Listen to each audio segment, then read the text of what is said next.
Wapendwa taifa la Mungu, leo tunapoadhimisha sherehe ya ufufuko, kwanza kabisa tunaitwa kuwa mashahidi.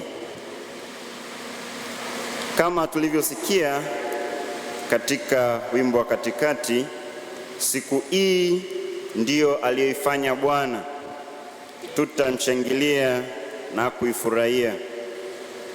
Na katika sekwensia ya Pasaka tunaimba Kristo tumaini letu kafufuka. Kweli sherehe ya Pasaka ni sherehe ya matumaini mapya. Sherehe hii inatakiwa kutazamwa katika ujumla wake, yaani katika fumbo la Pasaka ndiyo mateso, kifo na ufufuko wake. Na hivyo hakuna Dominika ya Pasaka pasipo Ijumaa ya mateso. Hivi kwa ujumla wake ni sherehe inayotuletea mbele yetu dhamira ya ukombozi. Tukio la Ijumaa Kuu lilikuwa ni la kutisha na la kukatisha tamaa. Yesu ambaye alitenda mema mengi katika utume wake anashuhudiwa akifa kifo cha aibu msalabani. Kwa wafuasi wake kifo cha Bwana wao kilikuwa sababu ya kukata tamaa. Kama ilivyo katika mapambano ya kivita, kifo cha jemedari kinakuwa sababu ya kundi kutetereka na kuyumba. Kumbe tukio la ufufuko wa Yesu inakuwa sababu ya matumaini mapya, sababu ya mabadiliko ndani yetu ya kiroho na ya kimwili. Ni sababu ya ushindi kwake na kwa wale tunaomfuata. Ni nguvu ya Roho Mtakatifu, chanzo cha ujasiri wa kuwa mashahidi. Katika kitabu cha Matendo ya Mitume leo tunamsikia Petro, yule ambaye katika saa ile tete ya mateso ya Bwana alimkana mara 3. Na hapa tunapata uhalisia kwamba mwanadamu ni tunda la historia. Petro anaeleza kiini cha imani ya Kristo, ufufuko wa Bwana kutoka kaburini. Anamwelezea Yesu kuwa ndiye Masia aliyeahidiwa na kwamba yeyote anayemwamini atasamehewa dhambi zake kwa jina lake. Hivi Petro anathibitisha kuwa ufufuko wa Yesu ni sababu ya matumaini mapya kwa wote wanaomfuata. Paulo katika somo la pili anatueleza kwamba kwa ubatizo tulikufa pamoja na Kristo na tukafufuliwa pamoja naye na kuishi maisha mapya katika yeye.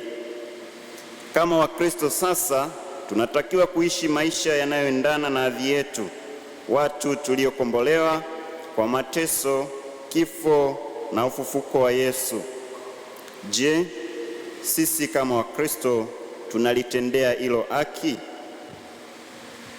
Yatupasa sasa tuishi tukiyatafuta yaliyo juu, Kristo aliko ameketi mkono wa kuume wa Mungu.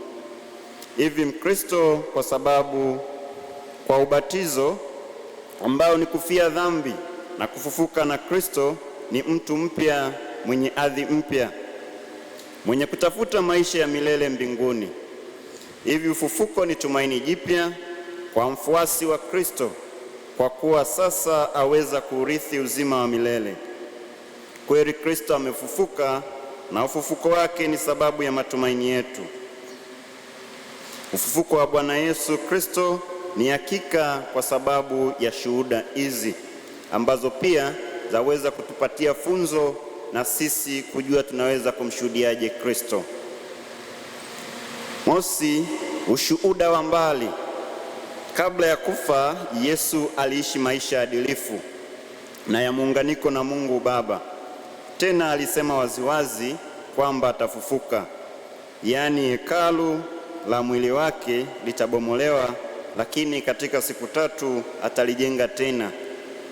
Yesu alikuwa mkweli na yeye anatufundisha kuwa yeye ndiye ukweli, njia na uzima. Hivyo yote hayo yanatimia katika ufufuko wake.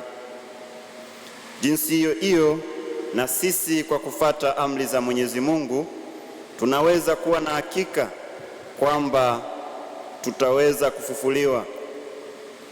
Na kwa wale ambao tumechukua miito mingine kadiri ya miito yetu, tukifata misingi ambayo inampendeza Mwenyezi Mungu, nasi tunaweza kuunganika katika Kristo na kusema waziwazi kwamba ufufuko ni tarajio letu kubwa.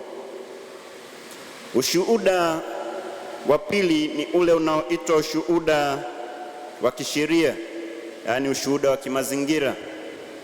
Huu ndio ushuhuda wa kaburi wazi wa kuwatokea wafuasi wake.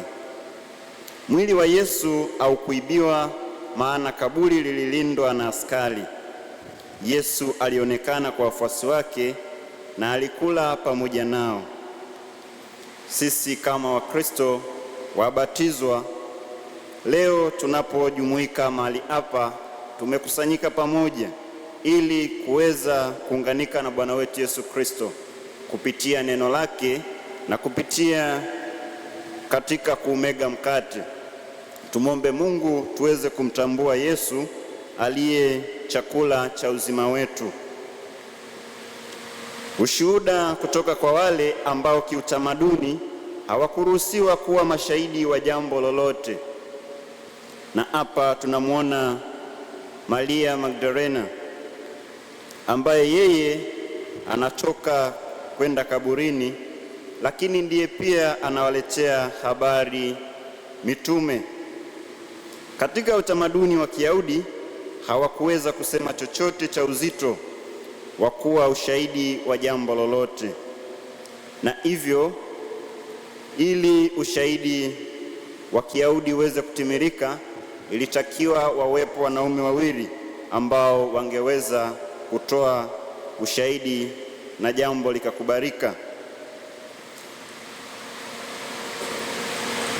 Walidhaniwa kuwa dhaifu, lakini Mungu anatuonyesha kwamba yeye aliyeumbwa kwa sura na mfano wake anaweza kuyatenda kadiri ya neema na si kadiri ya tamaduni zetu. Kumbe uwezo wa Mungu haufungamanishwi na kila ambacho tunacho. Mungu anaweza kutenda hata nje na bila kufuata taratibu zetu. Tumwombe Mungu atujalie neema tuweze kutambua uhalisia huo, kwamba kila mmoja tuliye naye ni zawadi ya Mungu, na pale anapofanya kazi njema kulingana na matakwa ya Mungu, tuipokee pasipo kufungamanishwa na tamaduni zetu. Ushuhuda wa kubadilika kwa wafuasi. Baada ya kufa Kristo, wafuasi wake walijawa na woga mwingi. Kwa namna ya pekee tukimshuhudia Petro ambaye kijakazi tu aliweza kumtetemesha, lakini leo anamtangaza Kristo mfufuka kwa mamlaka. Baada ya kufufuka walijawa na nguvu na kutoa ushuhuda mbele ya watu bila woga tena. Jinsi hiyo hiyo na sisi kwa Dominika hii ya Pasaka tunaaswa kusimama imara kutoka katika woga wetu, kutoka katika giza letu, kutoka katika kile chochote ambacho kinatufanya tujihisi sisi hatustahili mbele ya Mwenyezi Mungu, bali tuwe imara katika ujasiri na kumtambua yeye mwenye nguvu aliyeweza kufufuka. Tunda la ufufuko ni mabadiliko ya ndani, kiroho na kimwili. Tunapata nguvu ya Roho Mtakatifu badala ya woga, wema badala ya uovu, kutojifunga katika jana iliyo ya dhambi na kuishi kadiri mpasavyo Mkristo mwenye neema ya Kristo mfufuka. Ushuhuda wa kuundwa kwa kudumu kwa kanisa la awali. Licha ya mateso na dhuluma kwa kanisa liendelea kutangazwa na kuenea katika Yerusalemu, na hata leo sisi wenyewe tunashiriki huduma hiyo ya kanisa. Kama Yesu hangekufa, wanafunzi wake wangetawanyika, Kama Yesu angefufuka, wanafunzi wake wangetawanyika na kanisa lisingezaliwa na kudumu kama ilivyotokea. Damu ya Kristo imekuwa mbegu ya kanisa. Jinsi hiyo hiyo na damu ya mashahidi inazidi kulinemesha kanisa.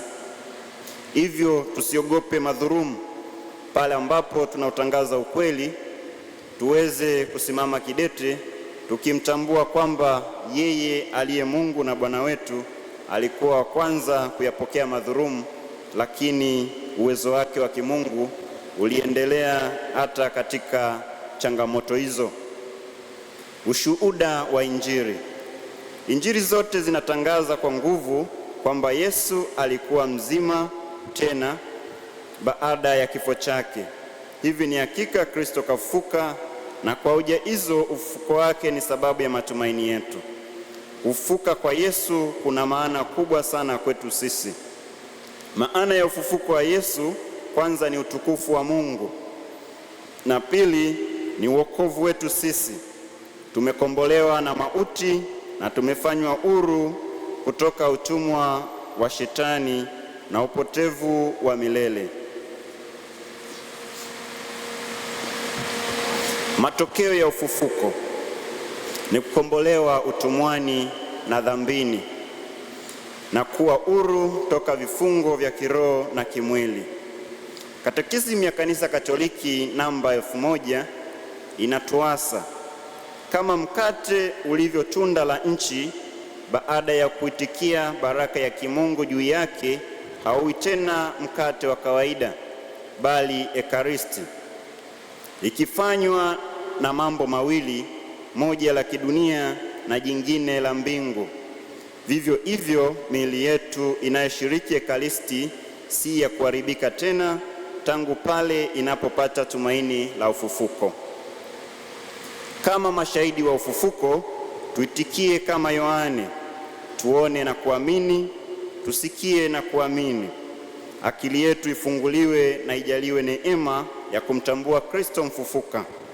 Tumkiri na tujaliwe nguvu ya kumtangaza kama wafuasi wake wa kwanza kwa nyakati zetu hizi, pasina woga, bali kwa imani na nguvu katika Kristo mfufuka, aliye mwanga, yaani nuru yetu, mkombozi wetu, na anayependa wote tumrudie yeye aliyetuumba kwa sura na mfano wake.